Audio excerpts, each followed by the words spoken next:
Hello students, today we'll be doing chapter 3rd from your NCERT book First Flight, and the name of the chapter is Two Stories About Flying, and we'll be doing first part of this chapter, and the name of the first part is His First Flight. तो बच्चों, ये story है एक young seagull की। Seagull क्या होता है? समुद्री मुर्ग बोल लो, समुद्री चिड़िया बोल लो, ठीक है।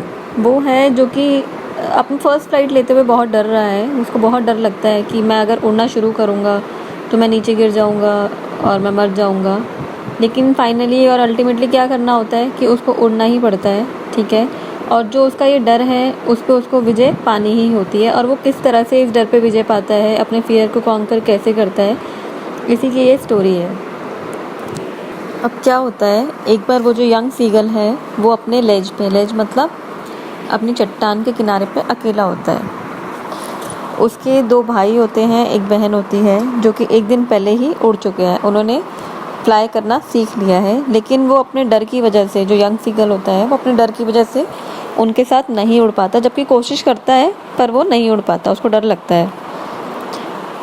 कई बार उसने कोशिश भी करी, थोड़ा सा चट्टान की तरफ आगे जाता है और जैसे ही अपने पर फड़फड़ाने लगता है, अपने विंग्स फ्लैप करने लगता है, वैसे ही उसको क्या होता है, डर लग जाता है कि नीचे वो देखता है बहुत ही बड़ा समुद्र है और हो सकता है मैं उसमें गिर जाऊँ, मैं ना उड़ पाऊँ। तो डर की वजह से वो नहीं उड़ पाता। और उसको ये भी विश्वास होता है कि अगर मैं उड़ने की कोशिश भी करूँगा ना तो मेरे जो विंग्स हैं, मेरे जो पर हैं, वो मुझे सपोर्ट नहीं करेंगे। फिर वो क्या करता है, वो अपना सिर झुका लेता है मायूसी की वजह से और अपने लेज पे वापस जाता है और चुपचाप से सो जाता है अपने होल के अंदर, जिस भी होल में वो रहता है। अब उसे इस बात का भी दुख हो रहा होता है कि जो मेरे भाई बहन हैं, उनके तो विंग्स, उनके जो पर हैं ना, वो उससे छोटे होते हैं, लेकिन तब भी वो इतनी मेहनत करते हैं और अपने डर पे काबू पाकर वो लोग उड़ जाते हैं। पर वही यंग सीगल वो हिम्मत नहीं जुटा पाता और उसे इस बात का दुख होता है। उसके जो मम्मी पापा होते हैं वो भी बार बार उसके पास आते हैं, चिल्लाते हैं उस पर, डांटते हैं उसको, धमकी देते हैं कि हम तुझे ऐसी भूखा मरने के लिए छोड़ देंगे, तेरे को खाना भी नहीं देंगे जब तक तू उड़ना नहीं शुरू कर देता है। लेकिन फिर भी उसको अपनी जान का इतना ज़्यादा डर होता है, वो बार बार कोशिश करने के बावजूद भी नहीं उड़ पाता। अब ये सब बातें होती हैं 24 घंटे पहले की, मतलब 24 घंटे हो चुके हैं ये सब चीज़ें हुए हुए। और वो ये देखता है कि 24 घंटों में पिछले मेरे पास कोई भी नहीं आया है, ना ही उसने कुछ भी खाया है। और वो ये याद करता है किस तरह से मेरे मम्मी पापा मेरे भाई बहनों को उड़ना सिखा रहे थे, उनको परफेक्ट कर रहे थे in the art of flight. मतलब 24 घंटे पहले की बात है ये।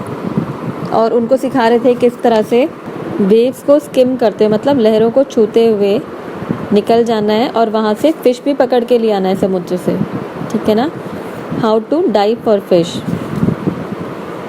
वो याद करता है किस तरह से उसके बड़े भाई ने अपनी पहली फ़िश पकड़ी थी और उसको बहुत ही मज़े ले लेके खाया था, रॉक पर, चट्टान पर खड़े होकर। और उसके पेरेंट्स किस तरह से उसकी तारीफ़ कर रहे थे, उसको प्रेज़ कर रहे थे, ठीक है। और एक कैकल का साउंड निकाल रहे थे उसको प्रेज़ करते हुए। और वहीं दूसरी ओर यंग सीगल के ऊपर बहुत ज़्यादा उनको गुस्सा आ रहा था और उसको ताने मार रहे थे कि कितना कायर है तो, कितना डरपोक है, देख तेरे भाई ने इतना अच्छा काम किया और उसने अपनी पहली फ़िश भी पकड़ ली, पर तेरे से तो उड़ा भी नहीं जा रहा है। अब आगे क्या होता है, तेज़ धूप होने लगती है और जो सीगल है, यंग सीगल है, उसने पिछली रात से कुछ खाया नहीं होता, उसे भूख भी लगती है। वो क्या करता है, चट्टान के बिल्कुल किनारे पे आ जाता है, ठीक है। और ऐसा बिहेव करता है कि वो सो रहा है खड़े खड़े, ताकि उसको, मतलब उसके घर वाले उसकी परवाह करें कि कहीं ये गिर ना जाए, बिल्कुल किनारे पर आके सो रहा है। लेकिन किसी को कोई फ़र्क ही नहीं पड़ता।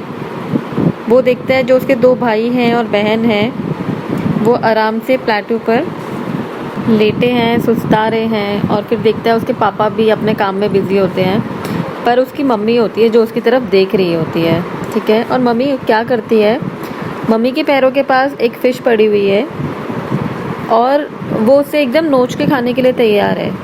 और उसके लिए उसे क्या करना पड़ता है, पहले अपनी जो उसकी बीक होती है, जो उसकी चोंच होती है, उसको चट्टान की तरफ से रगड़ के उसको थोड़ा शार्प करना पड़ता है।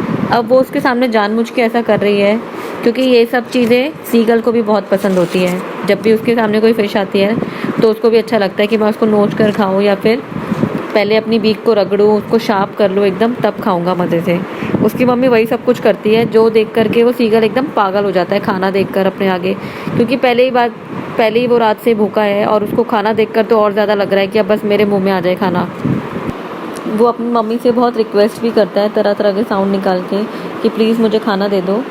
लेकिन फाइनली वो क्या करती है, उनको लगता है कि मुझे इसको थोड़ा और लालच देना पड़ेगा, तो वो फ़िश को अपनी बीक में, अपनी चोंच में उठाती है और उसकी तरफ उड़ने लगती है। तो वो बहुत खुश हो जाता है कि अब मुझे खाना मिल जाएगा। लेकिन उसकी मम्मी वो खाना उसके पास लेके नहीं जाती, वो क्या करती है, उसके आसपास ही चक्कर लगाती हुई उड़ती रहती है और उससे बिल्कुल थोड़ा सा दूर होती है। अब उसे लगता है कि मैं कैसे अपनी मम्मी से वो फ़िश ले लूँ खाने के लिए। तब वो क्या करता है, बहुत कोशिश करता है, ज़रा सा पैर आगे बढ़ाता है चट्टान से, मतलब उड़ने की कोशिश करता है हल्के। और फाइनली जब उसे बिल्कुल नहीं रुका जाता, जब वो बिल्कुल फ़िश देखकर भूख के मारे पागल हो जाता है, तो वो फ़िश पर एकदम छलांग लगा देता है और वो उड़ने लग जाता है। और एकदम उसे रियलाइज़ होता है, माय गॉड, मैंने तो छलांग लगा दी है और मैं अब उड़ पा रहा हूँ। और अगले ही मोमेंट वो रियलाइज़ करता है कि अब मैं ठीक से उड़ सकता हूँ, मुझे कोई डर नहीं है। और वो अपने विंग्स फड़फड़ाता हुआ आराम से उड़ने लगता है।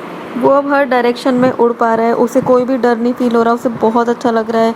वो हवा में उड़ते उड़ते भी अपने विंग्स फ्लैप कर रहा है बहुत अच्छे से और बहुत अच्छी साउंड निकाल रहा है। उसके मम्मी पापा इतना खुश हो रहे हैं उसके उड़ने से, सब लोग बहुत ही लाउड नॉइज़ निकालते हैं और बहुत उसको दिखाते हैं कि उसके बहुत प्रेज़ कर रहे हैं हम लोग।